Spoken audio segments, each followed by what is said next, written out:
జ్యోతిష శాస్త్రం ప్రకారం ఈ డిసెంబర్ 21వ తేదీ శనివారం రోజున సింహరాశి వారు ఎటువంటి శుభ అశుభ ఫలితాలను పొందుతారో తెలుసుకోవాలంటే ఈ వీడియోని స్కిప్ చేయకుండా పూర్తిగా చూడండి.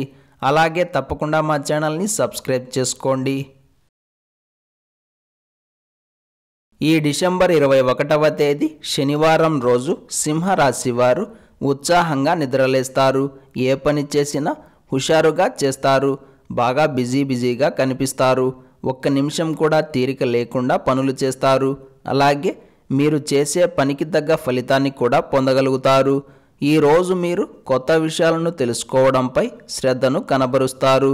ఎదుటివారి యొక్క రహస్యాలను తెలుసుకోవడానికి ఆరాలు తీస్తారు. పక్క వాళ్ళ దగ్గర నుండి అంతో ఇంతో ఇన్ఫర్మేషన్ని కూడా లాగుతారు.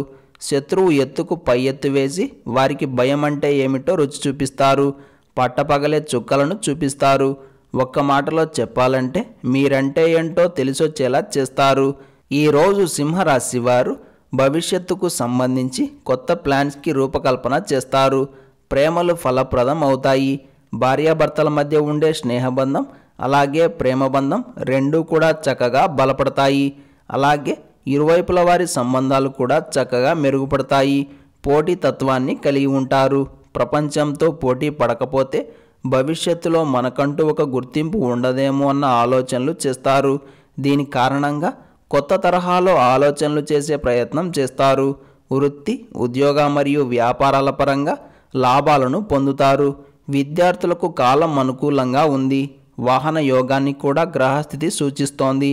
మొత్తం మీద సింహరాశి వారికి ఈ రోజంతా అన్ని శుభాలే ఉన్నాయి.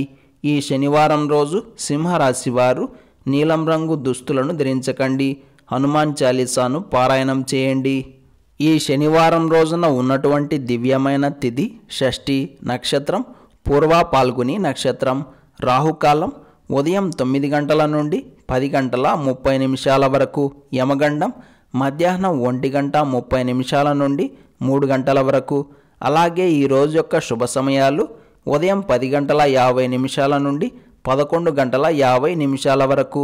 మళ్ళీ సాయంత్రం 6 గంటల నుండి 6 గంటల 37 నిమిషాల వరకు. ఈ రోజు యొక్క పంచాంగం ప్రకారం పెళ్లి చూపులకు, నిశ్చితార్థాలకు, అగ్రిమెంట్లకు, మొక్కలు నాటడానికి, ఫిర్యాదులకు కాలం అనుకూలంగా ఉంది. ఈ శనివారం రోజు మీరు చేసే పనులు విజయవంతం కావాలన్నా, ఎటువంటి ఆటంకాలు ఇబ్బందులు లేకుండా ఉండాలన్నా మీ ఇష్ట దైవాన్ని ఆరాధన చేసి 11 తెల్ల పువ్వులను సమర్పించి దినచర్యను ప్రారంభం చేయండి. రోజంతా శుభప్రదంగా సాగుతుంది. అలాగే జై రామ జై జై రామ అంటూ ఆంజనేయ స్వామివారి చిత్రపటం ముందు కూర్చొని 108 సార్లు స్మరణ చేసిన మంచి ఫలితాలు ఉంటాయి. ప్రతి ఒక్కరూ ఓం కృష్ణాయ వాసుదేవాయ నమః అనే మంత్రాన్ని పదే పదే జపిస్తూ ఉండాలి.